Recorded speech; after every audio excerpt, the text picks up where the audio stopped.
कुछ लोग बहुत ज़्यादा नाउम्मीद और मनफी सोच रखने वाले होते हैं, तो ये क्या उनके दिमाग का कोई बायोलॉजिकल या नफ्सियाती ताल्लुक़ भी इससे है या कि नहीं, ये उससे मावरा कोई अमल है? अच्छा देखिए सर, इसमें कोई शक नहीं कि एक पूरी फील्ड है साइकेट्री की जिस पे कोई बेहतर साइकेट्रिस्ट ही बेहतर उसका जवाब दे सकता है, लेकिन जो आम ज़हनी हालतें हैं वो कुछ मुस्बत हालतें हैं, कुछ मनफी हालतें हैं। मैं चाहूँगा उनका तज़किरा मैं एक दफ़ा फिर से कर दूँ, क्योंकि जो कॉन्शियस लेवल है उसमें जो सबसे नीचे लेवल है वो 20 का लेवल है। ये बिल्कुल ऐसे समझ लें जैसे फ्रिक्वेंसी होती है, 20 के लेवल पे शेम पड़ी हुई है। शेम जो है, जब भी कोई बंदा अपनी अंदर शर्म में रहता है, गिल्ट में रहता है, शर्मिंदा रहता है, हर वक्त डिस्टर्ब, अपनी अंदर एक जंग चलती रहती है, 20 के लेवल इंतहाई वनरेबल हालत। इस हालत के करीब करीब अगर कोई चीज़ है तो मौत है। उसके बाद जो हालत है जी वो गिल्ट की हालत है, और उसके बाद गिल्ट की जो हालत है वो 30 लेवल पे है जी। उससे जो ऊपर है वो एपैथी है जी। एपैथी का जो लेवल है वो 50 का लेवल है जी। और उसके बाद जो लेवल है वो फियर का लेवल है जी 100, डिज़ायर का 125 है, एंगर का जो है जी 150 है, प्राइड का 175 है, करेज यानी जुर्रत जिसे कहते हैं उसका लेवल 200 है। उसके बाद न्यूट्रलिटी आ जाती है 250 पे। यहाँ से जो है ना जी पॉजिटिव होनी चीज़ें शुरू हो जाती हैं, यानी आप नेगेटिव से अगर शुरू किया है तो आपका कॉन्शियस लेवल बेहतर होते होते आप न्यूट्रलिटी से विलिंगनेस पे चले गए, यानी आपने इरादा कर लिया कि मैंने अब कुछ करना है। ये 310 का लेवल है। फिर उसके बाद का 350 का लेवल है, ये एक्सेप्टेंस है। इधर असल बहुत कुछ कबूल करना है और जो कर सकना है उस पर एफर्ट करना है, ये 350 के लेवल। 400 के लेवल पे रीजनिंग होती है, रैशनैलिटी होती है, तहकीक होती है, जुस्तजू पाई जाती है।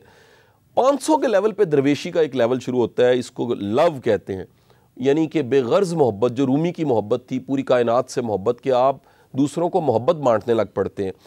540 के लेवल पे साफ़ी साहब जॉय है, एक सरशारी की कैफियत है, एक इत्मीनान की कैफियत है। 600 के लेवल पे अमन है जी, पीस पड़ा हुआ है। आपसे मिलने वालों को भी अमन महसूस होता है, आपका ऑरा, आपकी पर्सनैलिटी का मैग्नेटिज्म बड़ा मजबूत होता है, और मिलने वाले को लगता है कि यार मेरे मसले तो हल नहीं हुए, लेकिन किसी शख्स के पास बैठ के मुझे हल्का फुल्का महसूस हुआ है।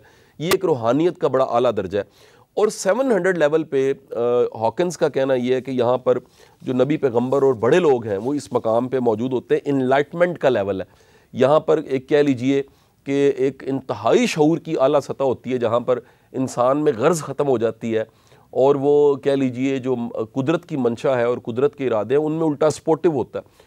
तो इस सारे ग्राफ्स को देखा जाए तो पता लगता है कि एक मनफी बंदा मुस्बत हो सकता है अगर वो इरादा करता है, अगर वो सीखता है, अगर वो समझता है, अपनी ज़िम्मेदारी को कबूल करता है, और अपने अशरफ होना, एक ऐसी मखलूक होना जो बाकी मखलूक़ात से अफजल है, जो किसी एक स्टेट पे नहीं रहती, जो अंधेरे से रोशनी का सफ़र तय कर सकती है, जो बदतरीन हालात से बेहतरी की तरफ जा सकती है, जो कह लीजिए कि कहाँ से आई है बाज़ औक़ात मैटर नहीं करता, लेकिन अगर नेक्स्ट गोल कोई बना ले, टारगेट बना ले कि मैंने पहुँचना कहाँ है, तो वो उसको फिर अचीव करके दिखा देती है।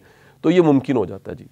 अच्छा, लोग ख़ुद को विक्टिम क्यों समझते हैं, और क्या ये विक्टिम मेंटालिटी भी हमें मज़ीद नीचे धकेलती है? देखें जी, विक्टिम मेंटालिटी दरअसल एक शख्सियत की कमी की निशानी है, और उस कमी का मतलब ये है कि कोई भी जो शख्स है उसके अंदर खुद पे एतमाद नहीं है, वो और ज़िम्मेदारी खुद कबूल करने को तैयार नहीं है। जो नफ्स है वो साइकोलॉजी के तनाजुर में, या उसको कह लीजिए आप रूहानियत के तनाजुर में, मज़हब के तनाजुर में, किसी भी हवाले से समझें, तो नफ्स की जो एक निशानी है वो ये भी है कि वो किसी और को मुर्द इल्ज़ाम ठहराता है, ख़ुद पे इल्ज़ाम नहीं लेता। वो कभी भी ये नहीं इंसानी नफ्स मानता कि ये मेरी गलती है। ये बड़ा एक आला दर्जा है इंसान के अंदर का, एक बड़ा नेक्स्ट लेवल है शऊर का, जहाँ पर बंदा एडमिट करता है कि ये मेरी गलती है। यानी ये मेरी गलती है का मतलब ये है कि आपने अपने नफ्स को निगेट किया है, आपने नफ्स को लगाम डाली है और एडमिट करवाया है कि गलती मैंने की है, मैं माजरत करता हूँ। उससे पहले के दर्जे में वो हर कायनात और दुनिया की हर चीज़ को मुर्द इल्ज़ाम ठहरा रहा होता है। उसको लगता है जी ज़माना गलत है, उसको लगता है जी हुकूमत गलत है, उसको लगता है लोग गलत है, उसको सब कुछ गलत लगता है, अपना आप गलत नहीं लगता। उसके नतीजे में जो जहनी हालत पैदा होती है उसमें लगता है कि जी मैं विक्टिम हूँ, जो कुछ बुरा होता है अगर मेरे साथ होता है तो इसमें मेरा कोई कसूर नहीं है, सारा ज़माना जालिम है और मुझे टारगेट कर लिया जाता है। तो ये जो जहनी हालत है इंतहाई कह लीजिए बीमार हालत है, और ये जहनी हालत साफ़ी साहब हमारे मुआशरे में कॉमन नज़र आएगी आपको। लोग अपनी ज़िम्मेदारी कबूल करने को तैयार नहीं है, वो ब्लेम गेम खेल रहे हैं, वो ब्लेम जो है उसका बॉल उठा के किसी और की तरफ फेंक देते हैं कि इसका कसूर है, मेरा कोई कसूर नहीं है। तो ये एक बीमार हालत है, और इससे निकलने के लिए थेरेपी भी चाहिए, दुआ भी चाहिए, और साथ ही साथ अल्लाह से मदद भी चाहिए। इस ब्लेम गेम को खुद एहतसाबी की तरफ कैसे लाया जा सकता है? देखें जी, असल में जो खुद सेल्फ इम्प्रूवमेंट जिसे हम कहते हैं, खुद को बेहतर बनाने का अमल, उसका पहला कदम ही खुद एहतसाबी है, यानी सेल्फ असेसमेंट। ये बिल्कुल सादा मिसाल ये कि आपने कहीं भी जाना है, सबसे पहले ये जानना है मैं खड़ा कहाँ पर हूँ, मैं इस वक्त कहाँ मौजूद हूँ। जब आपको ये पता लग जाता है कि मैं इस वक्त यहाँ मौजूद हूँ, तो फिर उसके बाद ये तय करना कि मेरी नेक्स्ट मंजिल क्या है बड़ा आसान हो जाता है। लेकिन ये जाने बगैर कि मैं मौजूद कहाँ हूँ और कोई सफ़र शुरू कर लेना, ये बड़ा ख़तरनाक है, क्योंकि आप देखते हैं कि मैं खड़ा कहाँ हूँ और परखते हैं खुद को कि यहाँ जहाँ मैं खड़ा हूँ इसमें गलती किसकी है, इसमें मैंने कहाँ कहाँ गलती की, क्या नहीं सीखा, क्या सीखा, कहाँ इम्प्रूव करना था, किस तरह का इल्म चाहिए था, किस तरह का शऊर चाहिए था, किस तरह के लोग चाहिए थे। एक बड़ा कमाल का कॉन्सेप्ट दुनिया में KPI 40 का आया जी।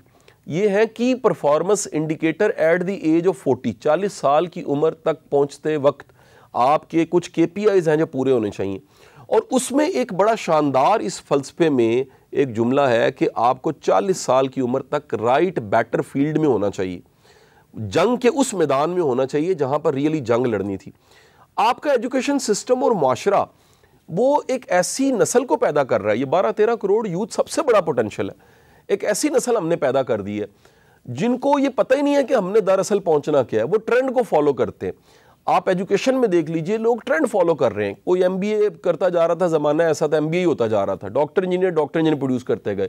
ये कंप्यूटर साइंस का ज़माना आ गया है, बच्चा BS CS कर रहा है, ये देखे बगैर कि ये ट्रेंड तो है, क्या इसका टैलेंट मेरे में है, क्या पोटेंशियल मेरे पास है। सो जब आप ये जानते हैं कि मैं खड़ा कहाँ हूँ और मेरे में कमी कहाँ पर है, मेरे में कोताही कहाँ पर है, तो फिर आपको करने को बहुत सा काम मिल जाता है। मेरा ख्याल है कि ये जो हम सारी दुनिया को बदलने का मिजाज रखते हैं, हम कहीं ना कहीं हम सब में एक अर्तुगरुल गाजी छुपा हुआ है, और हमारा दिल करता है कि हम पूरी दुनिया को, और ये पिछले कुछ सालों में ज़्यादा एक्टिव भी हो गया हमारा ये अर्तुगरुल गाजी, कि हमें लगता है कि हमने एक तलवार निकालनी है और उसके बाद पूरी दुनिया को फतह कर देना है। उससे पहले क्यों ना हम खुद को फतह करने का इरादा करें। तो अगर हम खुद को फतह करना चाहते हैं तो उसके लिए खुद एहतसाबी, सेल्फ प्योरीफिकेशन, तज़किया नफ्स, खुद को समझना, अपने वीक एरियाज़ को समझना, फिर उन पे काम करना, फिर अपने साथ सच्चा होना, यानी अपने साथ ये सच बोलना कि मैं कमज़ोर हूँ, यहाँ पर मुझे बेहतरी लानी है। शऊर का लेवल अगर कम हो तो क्या वो हमेशा के लिए होता है या उसे बेहतर बनाया जा सकता है? अच्छा सर, क्योंकि ये बड़ा अच्छा सवाल है, इसलिए कि ये कन्फ्यूजन दूर हो जाए। ये IQ की क्योंकि बात नहीं है जी, ये शऊर जो है ये जहन की हालतें हैं हमारी, तो ये कभी भी फिक्स नहीं होता जी। और ये फिक्स अगर रहता है तो ये फिर बीमारी की शक्ल बन जाती है। ये इसमें मुकम्मल चांस होता है कि कोई 20 के लेवल पे है तो 500 के लेवल पे चला जाए।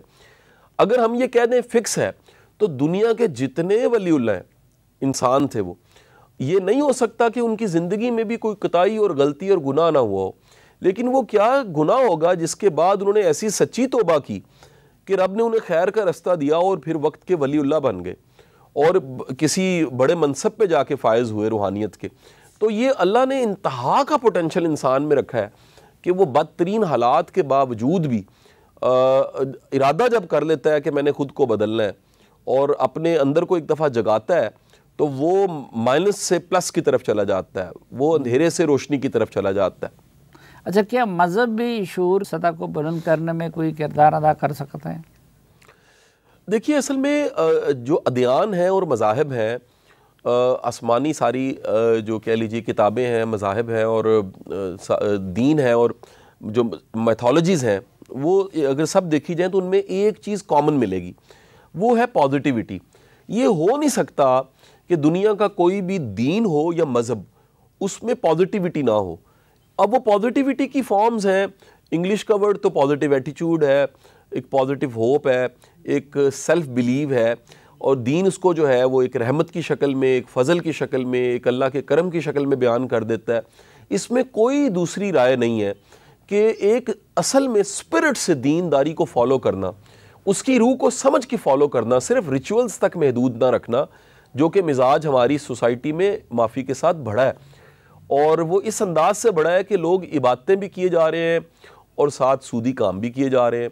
लोग इबादत भी किए जा रहे हैं, साथ कोई ऐसा कारोबार भी कर रहे हैं जो शरई तौर पे जायज़ नहीं है। लोग इबादत भी किए जा रहे हैं, लेकिन उनकी ज़िंदगी में कोई ऐसा बड़ा गुनाह भी पाया जाता है जिससे सोसाइटी को बड़ा नुकसान पहुँच रहा है। तो ये मिजाज जो है ये दीनी मिजाज नहीं है। स्पिरिट को दीन की फॉलो करके, रब को रब मानते हुए, इलाह मानते हुए, अपना आप, अपने पोटेंशियल, अपने कव्वा, अपनी सब चीज़ें उस पर निसार करना, यानी कलमे और ईमान की अमली शक्ल उस हालत में होना, कोई शक नहीं है आपके शऊर की सतह को बड़ा ऊपर ले जाता है। और उस तवक्कुल और ईमान की हालत में आपसे फिर इतने गैर मामूली काम होते हैं कि बंदा खुद हैरान हो जाता है।